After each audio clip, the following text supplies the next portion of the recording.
بعض لوگ عاملوں کے پاس جاتے ہیں اور ان سے اپنے بزنس کا اپنے گھریلو معاملات کا حساب کرواتے ہیں، تو کیا یہ طریقہ صحیح ہے؟ جی حضور والا، یہ بہت اچھا سوال ہے کہ آج کل عامل لوگوں کے پاس جا کے سب سے پہلے جو سائل ہے وہ جا کے کہتا ہے جی میری روزی کی بڑی تنگی ہے، میرا حساب کر کے بتائیں، یا بیماری ہے وہ نہیں جا رہی، میں نے میڈیسن بھی بڑی لی ہے، مختلف ڈاکٹرز کے پاس بھی گیا ہوں، مگر صورتحال یہ ہے کہ شفا نہیں مل رہی، آپ حساب کر کے بتائیں۔ اب صورتحال یہ ہے کہ جو پہلے سے تیار ہو کے آیا کہ میں نے حساب کروانا ہے، اور آگے سے عامل بھی اس انتظار میں ہے کہ میں نے حساب کر کے پیسے بٹورنے، اب تو صورتحال یہ ہے کہ حساب کے پیسے رکھے ہوتے ہیں، جو حساب کروانا ہے اس کی 17,570 روپے فیس، اور دوسری فیس ہوگی جو دوبارہ ایک ماہ کے بعد آئیں گے 30,000 روپے، پھر تیسری فیس ہوگی 55,000 روپے، مختلف ریٹس رکھے ہوئے ہیں، اور یہ بیچارے لوگ پریشان حال تو پہلے سے ہوتے ہیں، یہ عامل لوگ ان کو اور زیادہ پریشان کرتے ہیں۔ یقیناً یہ سری جھوٹ ہے، حساب میں نہیں پتہ چل سکتا، اور میں دعوے کے ساتھ کہتا ہوں کہ نہیں پتہ چل سکتا، کوئی نہیں بتا سکتا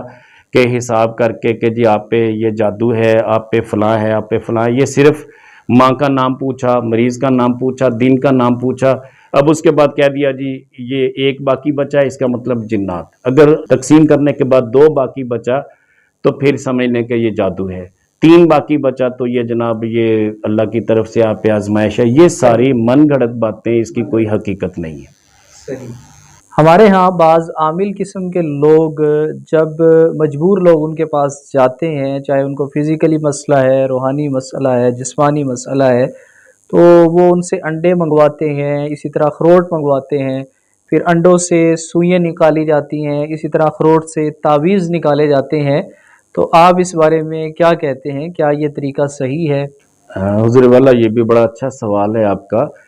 کہ عامل لوگ اب سائل کو خوش کرنے کے لیے، اسے مطمئن کرنے کے لیے بعض اوقات اتنا فراڈ کرتے ہیں، 2 نمبری کرتے ہیں، جس کا اندازہ اس بات سے لگا لیجئے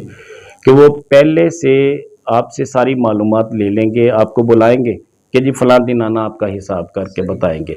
جب آپ آئیں گے تو انہیں کہیں گے کہ وہ آپ جی 2 درجن انڈے لے کے آنا،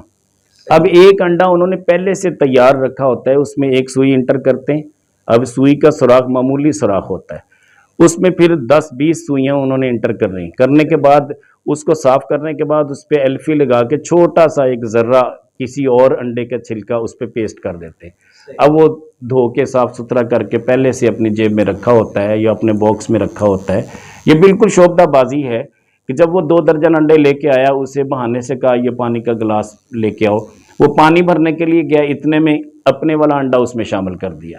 اب اسے کہا کہ میں نے آپ کے لیے عمل کر دیا ہے، آپ اس کو لے جائیں، ان کو توڑیں یا یہیں پہ توڑ لیں، جو آپ کو سوئیاں چبھتی ہیں انشاءاللہ ابھی ٹھیک ہو جائیں گی۔ جب وہ نکال لے گا، اس کو توڑے گا تو انڈوں میں سے لازمی بات ہے کسی ایک انڈے میں سے جو اس نے ڈالا ہوتا ہے اس میں سوئیاں نکلتی ہیں۔ اسی طرح اخروٹ کی بات ہے، اخروٹ کو 2 حصے کر لیتے ہیں، اس میں سے ایک گری نکالنے کے بعد اس میں ایک تعویذ رکھا جو پہلے سے معلومات لینے کے بعد لکھا ہوتا ہے، تو اس کو پھر ایلفی لگا کے جوڑ دیتے ہیں، اب وہ مریض کو مطمئن کرنا مقصود ہوتا ہے کہ ہم نے آپ کا تعویذ نکال دیا، اسے نفسیاتی علاج سمجھنے، اسے شعبدہ بازی سمجھنے، اس کام کے لوگ بڑے پیسے بٹور رہے ہیں، جبکہ یہ سراسر ناجائز اور حرام ہے۔